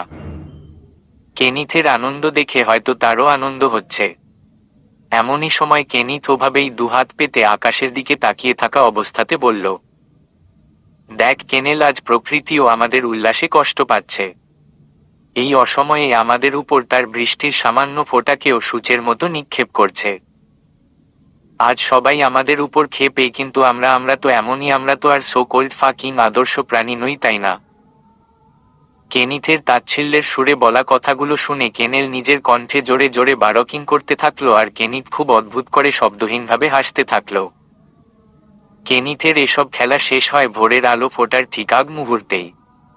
গভীর অন্ধকারে করা কেনিথের সকল কাজকর্মই কুচকুচে কালো আধারেই চাপা পড়ে যায়। সাধারণ মানুষরূপী এই পিসা চকে কারো নজরেও পড়ে না। আর ভার্সিটি ঢুকতেই সাবা সহ তার বাকি বন্ধুদের উল্লাস দেখে কিছুটা চমকে ওঠার উপক্রম আনায়ার। সবার মাঝে যে উল্লাসের ঝড় বইছে। আনায়া তাদের কাছে যেতেই প্রত্যেকে লাফালাফি করে আনায়ার কাছে এসে তাদের এত খুশি হওয়ার কারণ বলতে লাগলো। তবে এত কোলাহল করে বলছিল যে আনায়া স্পষ্টভাবে কিছুই শুনতে পারছিল না। একটা সময় আনায়া সবাইকে থামিয়ে দিয়ে বলল যেন ঘটনাটা একজন একজন করে বলে। তখনই সর্বপ্রথম সাবা বলল, জানিস কি হয়েছে? আমায়া মুচকি হেসে বলল, তুই বললে তো জানতে পারবো। ও হ্যাঁ, জানিস তো কাল চিটাগংয়ে ভিকের কনসার্ট। তো আমি বাবাকে বলে আমাদের জন্য টিকিট কাটিয়েছি। তুই ভাবতে পারছিস আমরা ভিকের কনসার্টে যাব? জাস্ট ইমাজিন কত এনজয় হবে, তাই না? আনায়া একবার আশেপাশে নিজের বন্ধু বান্ধবীদের দিকে তাকিয়ে দেখল তাদের সবারই সাবার মতো অবস্থা। কিন্তু তাদের খুশিতে আত্মহারা হওয়ার কারণটা শুনে আনায়ার তেমন কোনো অনুভূতি সৃষ্টি হলো না।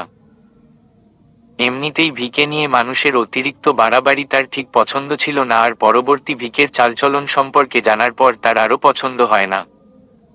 কিন্তু ভিকের এ হওয়ার কারণে সে নিজের পছন্দ অপছন্দগুলোকে তেমন পাত্তা না দিয়ে কাজের প্রতি ফোকাস থাকারই সিদ্ধান্ত নিয়েছে। আনায়া মূলত এমনই, সে কখনো নিজের অনুভূতির সাথে প্রয়োজনীয়তাকে মেলাতে যায় না। তার মতে তার যেটা প্রয়োজন সেটা মূলত তার পরিবারেরই প্রয়োজন, আর সে তার পরিবারের জন্য যতটা স্যাক্রিফাইস করার সে করতে রাজি। আনাকে খুশি হতে না দেখে সবার বিষয়টি তেমন ভালো লাগলো না। যতই হোক, পুরো একটা ফ্রেন্ড সার্কেলের মাঝে আনায়া বাদে সবাই ভিকের ফ্যান। আনায়া তাদের পছন্দ নিয়ে তর্ক না করলেও আনায়া ভিকে পছন্দ করে না দেখে তার ফ্রেন্ডদেরও ভালো লাগে না। সাবা কিছুটা ভ্রু কুঁচকে বলল, কি রে, তুই খুশি হোসনি? আনায়া কিছুটা অপ্রস্তুত হয়ে গেল। সে তো ভিকের সে অনুযায়ী ভিকের কনসার্টে তো তাকে যেতেই হবে। এতে আলাদা করে খুশি হওয়ার কিছু না থাকলেও আনায়ার কিছুটা মন খারাপ হচ্ছে, কারণ এই প্রথম তার বাবা বোনকে ছেড়ে তাকে এত দূরে কোথাও যেতে হবে। তবে আনায়া ঠোঁট ভিজিয়ে নিজেকে স্বাভাবিক করে বলল, খুশি হয়েছি হব না কেন? তোদের তো এসব ড্রিম থাকে ভিকের কনসার্টে যাওয়া। এবার সাবা সহ বাকিদের আগের মতো উল্লাসটা নিভে গেল। কি রে, কাহিনী কি বলতো? তোকে দেখে আমার অন্য কিছু মনে হচ্ছে। রনকের কথা শুনে আনায়ার ওর দিকে তাকালো। এরই মাঝে আলো আবার বলল, এই তুই আবার এটা বলবি না তো যে তুই আমাদের সাথে কনসার্টে যেতে পারবি না? তোর ফ্যামিলি প্রবলেম আছে দেখ, এমনটা বললে কিন্তু আমরা মানব না। আনায়া আলোর কথা শুনে বুঝতে পারছে না ও কি বলবে। এদের ম্যানেজ করবে কিভাবে? সে যাবে না বিষয়টি তো এমন নয়, কিন্তু এদের তো এটাও বলা যাবে না যে আনায়া ভিকের এটা জানতে পারার পর এই পাগলগুলো ওকে দিয়ে কি থেকে কি করাবে কে জানে। আর ওদিকে ভিকের সাথে বাড়াবাড়ি কিছু করে ফেললে ভিকে আবার তাকেই না কাচ্চা চিবিয়ে খায়। ভিকের পাগল তো তার বাড়িতেও একটা আছে। এই বয়সে এমন প্যারায় কেন পড়তে হলো কে জানে। এরই মাঝে পাশ থেকে শিখা আবারও বলল, কি রে, তুই কিছু বলিস না কেন? আনায়া নিজেকে তটস্থ করে বলল, তোরা কখন যাবি কনসার্ট? তো আজ রাতেই, তাই না? সাবা বলল, ভার্সিটি শেষ করে বিকেলেই বেরিয়ে পড়ব। এরপর রাতে ওখানে আমার মামার নিজস্ব রিসোর্ট আছে আর আমরা ওখানেই থাকব। তুই চাইলে কালকেই চলে আসতে পারিস, তবে আমরা আরে 2 দিন থাকতে পারি। এখন বল, তুই আমাদের সাথে যাচ্ছিস তো? আনায়া আবারও ঠোঁট ভিজিয়ে বলল, দেখ তোরা রাগ করিস না, আমার বাবার অবস্থা তো কিছুটা হলেও জানিস। বাড়িতে ছোট বোন আর বাবা রেখে আমার এই মুহূর্তে অত দূরে যাওয়া কিছুতেই সম্ভব না। প্লিজ তোরা রাগ করিস না।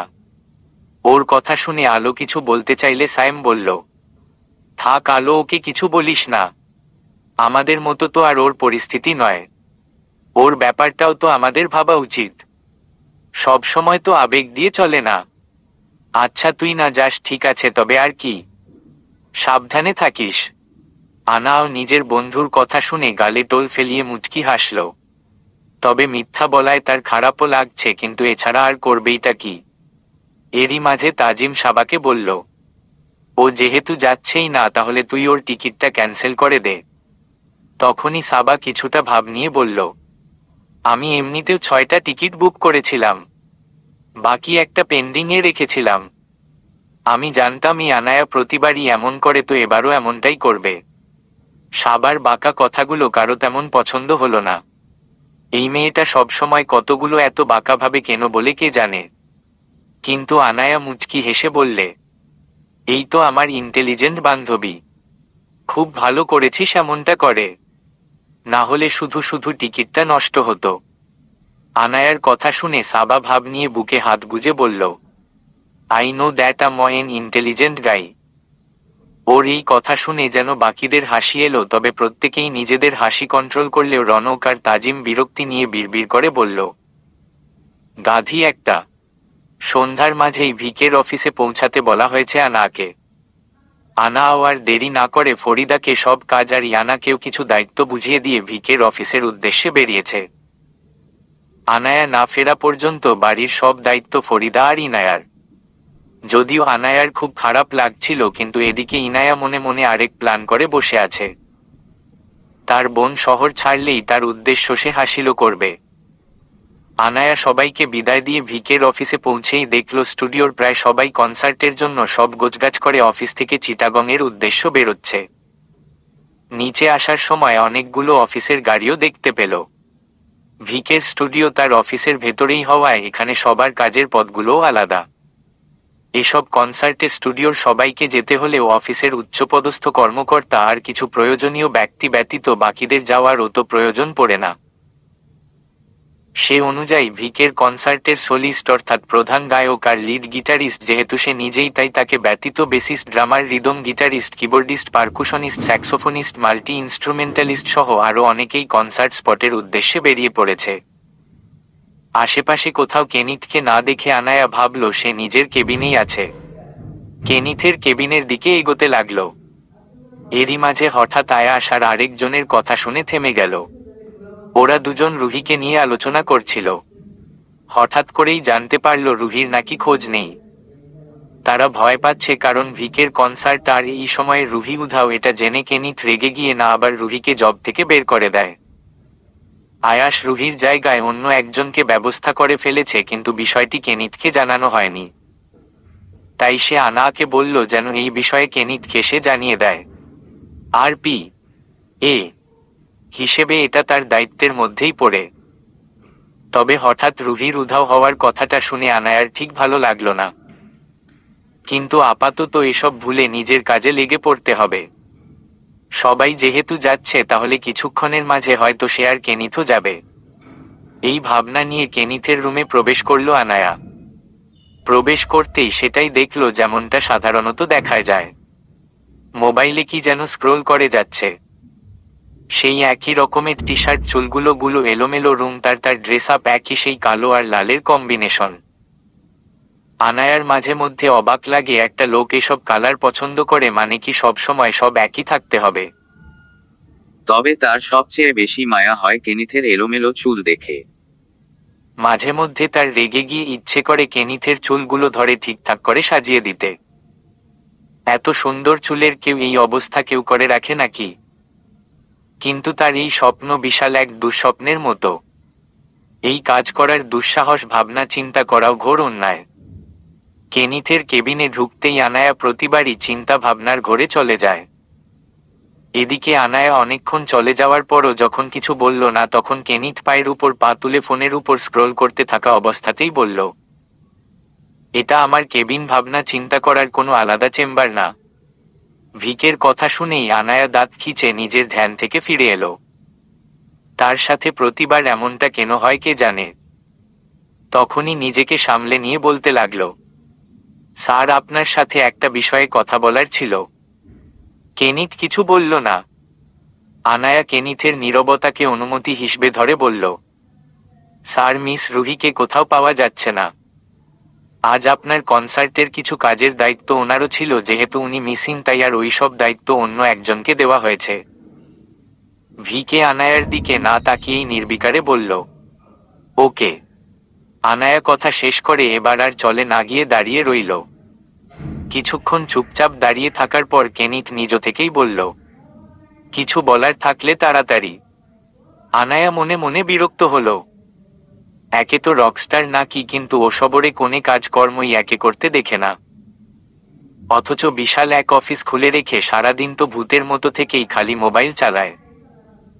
তাহলে এত ভাব দেখানোর কি আছে কে জানে। মনে হয় 1 মিনিট নষ্ট হলে তার দুনিয়া গায়েব হয়ে যাবে। কপাল খারাপ দেখেই হয়তো এর কপালে এসে পড়তে হয়েছে। না হলে জীবনেও এই সব উদ্ভটদের পাল্লায় স্বেচ্ছায় নিশ্চয় সে আসত না। আনায়া নিজের বিরক্তিগুলোকে একপাশে রেখে তটস্থ হয়ে বলল, স্যার, প্রায় সবাই তো চলেই গিয়েছে, তাহলে আমরা কখন যাব? আনায়ার কথা শুনে মোবাইলের দিকে তাকিয়ে থাকা অবস্থাতেই কেনিত বলল, কনসার্টে। আনায়া মনে মনে আরেকটু বিরক্ত হয়ে ভাবল, এই বেডাই কি জানে না যে তার আজ রাতে কনসার্ট আছে? কই কালকেই তো এই নিজেই তাকে ডেকে এই খবর দিল, তাহলে এখন এমন ঢং করে কেন? কিন্তু মুখে আনায়া বলল, জি, আমরা কনসার্টে আজ যাচ্ছি না, কাল রাতে বের হব। আনায়া মস্তিষ্কে কেনিথের কথা পৌঁছাতেই চমকে উঠল। এই বেডায় বলে কি কনসার্ট তার আজ, অথচ সে বলছে কাল যাবে? মাথায় তার ছেঁড়া নাকি? কিন্তু আনায়া মুখে মুচকি হাসি বিদ্যমান রেখে বলল, এসব কি বলছেন স্যার? আপনার কনসার্ট তো আজকে, তাহলে আজকে না গিয়ে কালকে কিভাবে যাব? আমার আজ কনসার্ট করার মুড নেই। আনায়া যেন বিস্মিত হলো।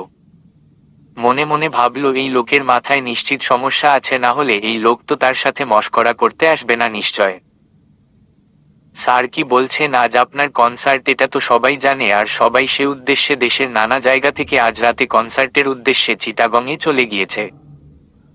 ওনারা সবাই আপনার অপেক্ষায় থাকবে, আর আপনিই যদি না যান তবে এতগুলো মানুষের শুধু শুধু ভোগান্তি বাড়বে। 8টার মধ্যেই সবাই খবর পেয়ে যাবে।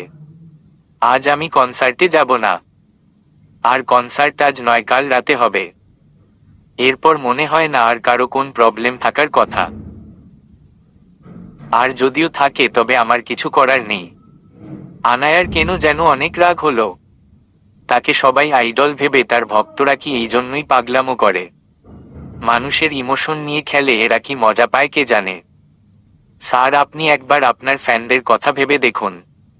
তারা কতটা আশা নিয়ে আপনার কনসার্টের জন্য অপেক্ষা করছে। আপনি যদি আজ না যান তবে তাদের ইমোশনে পুরো পানি ঢেলে যাবে। এতক্ষণ নিজের ফোনের স্ক্রিনের দিকে তাকিয়ে রইলেও এবার আনায়ার দিকে তাকিয়ে বলল, সো হোয়াট? হুট করে তাকাতেই আনায়া চমকে কেনিথের লালমণির চোখের দিকে কিছুক্ষণ তাকিয়ে থেকে নীরবে একটা দীর্ঘ শ্বাস ফেলে ঠোঁট চেপে কিছুটা বৃথা হেসে বলল, নাথিং, যেটা আপনার ভালো মনে হয়। তাহলে এখন আসি স্যার। কেনিথ আবারও ফোনের দিকে তাকিয়ে বলল, ওকে। আনায়া আর দাঁড়ালো না, উল্টো ঘুরে রুম থেকে বেরিয়ে আসতে আসতে বিড়বিড় করে বলল, এই বেডারে যে বিয়ে করবে নিশ্চিত সে এমনিতেই মরে যাবে। আনায়া কথাটা বিড়বিড় করে বলতে গিয়ে কিছুটা জোরে বলায় কেনিথ সম্পূর্ণটা শুনে ফেলে। আনায়ার দিকে তাকিয়ে পেছনে থেকে ওর চলে যাওয়া দেখতে থাকে। এরপর কি যেন ভেবে বাঁকা হেসে বিড়বিড় করে বলল, কিন্তু তুই তো বেঁচে আছিস। বাড়ির ডুপ্লিকেট চাবি সবসময় আনায়ার কাছে থাকায় সে ধীরে সুস্থে বাড়িতে প্রবেশ করল।